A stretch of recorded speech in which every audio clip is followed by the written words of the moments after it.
you go. My question is when is the next ride? Because it's fall and we need to ride in the fall time. If we wait too long, it's going to be winter time and then it's going to be too cold to ride. So we need to make do with the weather and go do rides. We need to schedule rides so that we can ride. We joined the group so that we would have people to ride with. I know the bicyclers are part of the problem, but we have to work through that. But we need to go ride while people are available to ride before it gets too cold. Yeah, so that's mainly the main reason you joined the group, right? Yes. And we did tell a lot of people that, you know, they don't necessarily have to do trail work and things like that, that we would offer other things. And you had some really great ideas with education on the end of education. So, you know, just tell me your name. Cathy Hensen. And this is your husband? Roy. And, you know, you're pretty new members with BCH NWA, and you had some really great ideas to pass on as far as like 24-hour rides and trainings. So just share some of your experiences with what you feel could benefit people who maybe don't have Facebook or don't have, you know, email, or you just don't use a computer, because there are a lot of members that are at that point right now. Well, there's a lot of older members that are my age and my husband's age that does not have computers, and they are not computer literate to be able to go out and look at Facebook and all the rides. So there needs to be a way of letting each one of those members know that what rides are going on, when they are, what is expected of them. And you know, there's a lot of people that still work during the week and are not able to go out and clean trails. And their attitude towards that is, I work all week. I don't want to clean trails on the weekend, which I understand. Oh.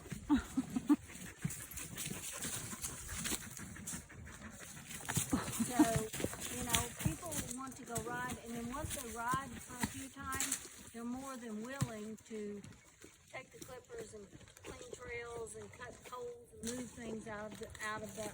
It's like us. We're more than willing to do that. We're more than willing to help lead rides, back up for rides, because we know that a lot of the trails in this area. So you just need people who are willing to help the younger people figure out what the trails are and get them established in what they need to do.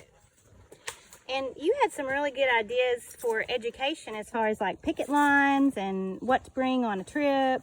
Well, a lot of the forestry does not like for you to tie to the trees. So if everybody would carry a little rope halter. But you had some education ideas. And picket lines that they could tie to the horses up. Correct, but you actually had some education ideas for teaching people how to do that. I think that people, for myself, when we did the trail ride, the Buffalo River ride, I did not know how to tie a picket line. So I think we need to teach people how to tie picket lines, how to tie in between the picket lines, how to do their horses, so that we don't have any damage to the forestry and safety for the horses. Correct. And not only that, but you had some ideas for education as far as like packers training and how to pack. When we did the packers deal, I personally took put my dry bag in their utility room, started throwing things in it as I needed it. Did not realize that you don't put your high line in the bottom of the bag below your pillows and your blankets and your clothes. So people need to be taught how to pack backpacks. If they're going to go packing on a horse, they need to be taught which way to do those, so that if it's raining, they don't get all of their stuff wet. So right. That's a good thing. I mean, that is a really good thing that I did not know myself until I did the backpack ride. So I know in talking with you a little bit this morning, sorry, let me turn her around. There's horseflies buzzing around us. I know in talking with you, you know, you're fine with great big group rides and, you know, fun things like that. Sorry, your horse is going potty. But there's also you know, a need for smaller pod rides, and talk a little bit about why you feel that's important. Well, I think the smaller pod rides helps it to be more personal. It helps people that are insecure of riding in certain areas, that they are not intimidated by big groups. And like if you come up on a place that is a little bit more challenging, if they are in smaller groups, they feel more comfortable of reaching out and saying, hey, I'm uncomfortable with this, will you help me? And I have learned that over the years, that big group rides are great and they're a lot of fun and you meet a lot of different personalities, but smaller groups, people that are not as comfortable with more experienced riders will reach out to those more experienced riders for education in how they need to handle a situation.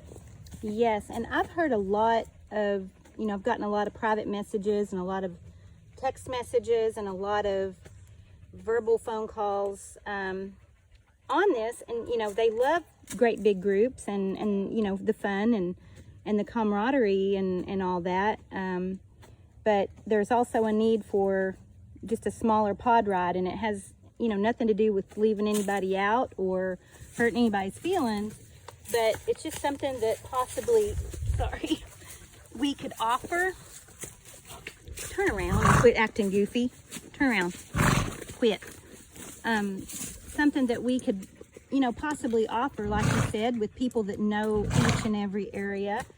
We could even offer different rides going on the same day in 2 different areas, and people would have a choice. So maybe, like where we're riding today is over here in Madison County, there may be people that can't make a big ride, that don't want to drive all the way, you know, someplace like Devil's Den or Lake Weddington, but maybe they could drive here and ride, and vice versa. Correct. I agree with that, and a lot of people likes early, a lot of people likes later, and as I said, different people like different challenges of rides. So you have to offer different challenges of rides so that people keep interested. Where more experienced riders will like a little bit more challenge, and those that are inexperienced like, okay, I'm going down the road. And so you have to offer different rides for different experiences of riding. Yes, and so I know you've been riding a really long time. Tell me a little bit about that, you and your husband. Well, my husband and I, we have been riding all of our lives. My dad's 90 years old, still has a horse. One of his deals a couple of years ago was to go riding. So we have ridden all of our lives. I never learned how to ride a bicycle, but I could ride a horse. You have to learn your directions, which way your truck and trailer is, and that is a very important issue as your safety deal, is to learn which direction. You may not know exactly where they're at, but you learn the direction, watch the sun, and figure out where you're at, so you can always get back to where you need to be. Good deal.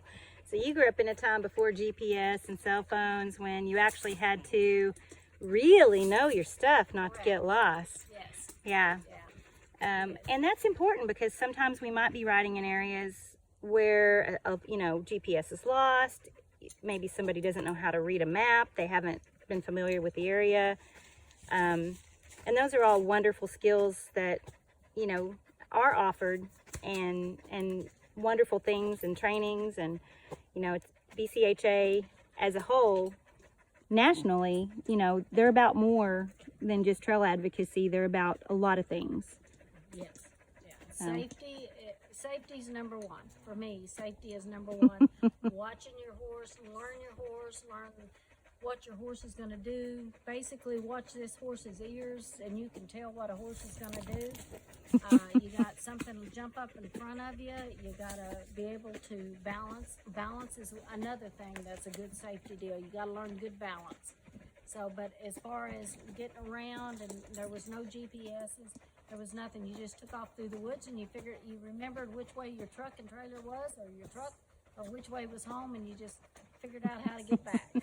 Sometimes if you're on a good horse, you just give it its head and it takes you back. I always carried one, but I lost it as a compass. I have, yep, compass. Compass is very good. And I lost mine, so. Yeah. Compass is key. So, Compass good is deal. key. Well, thank you so much, Pam and Roy, for expressing. Oh, sorry, I said Pam. I'm going to rename you today, Cathy. Cathy and Roy, because I think that you know, your concerns are very, very important and very valid. And there's probably a whole lot of equestrians that, you know, are on the same page with you, and a lot of equestrians that are on different pages. So, you know, as a whole, as this organization, as the vice president of this organization, I would love to see something for everybody. Correct. Not, you know, just, and hopefully we can give that to everybody. It'll take some time. It's not going to be easy, but it will be worthwhile. Yeah, so, I agree. All right. Thank you so much, Cathy.